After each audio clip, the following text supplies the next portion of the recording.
The official death toll from the outbreak of coronavirus in China keeps rising. And while the deadly virus spreads, public anger is building. So far, this has mostly been directed at officials in Wuhan, the city at the center of the outbreak. Their shortcomings in dealing with the virus were confirmed by Zhou Xianwang, mayor of the city, who confessed this week that authorities had failed to make timely disclosures. In fact, it took 6 weeks since the first reported case of the pneumonia in early December before the Wuhan government decided to sound a general alarm. The delay has prompted several thousands of angry people on social media in China to accuse the mayor of neglecting his city and call for him to step down.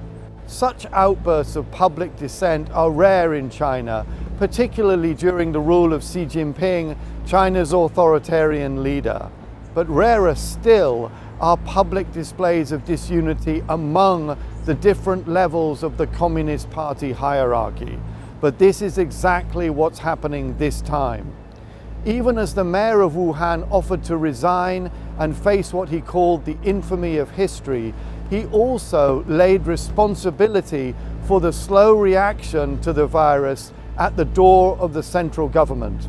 He appealed to people to understand why Wuhan had failed to make timely disclosures about the severity of the virus.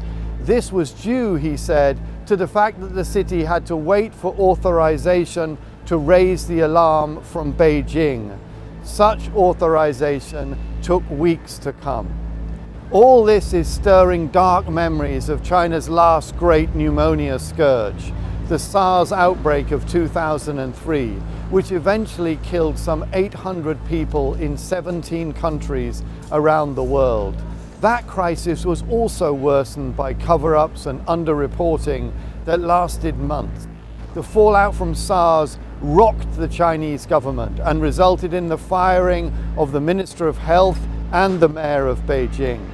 The current signs of disunity within Chinese officialdom hint at the intense pressures that arise during public health crises. As food prices surge, factories shut or go slow, and cities all over the country restrict the movement of people, there is no doubt that the coronavirus outbreak ranks as the biggest crisis that Mr. Xi has had to face since he took power in 2012.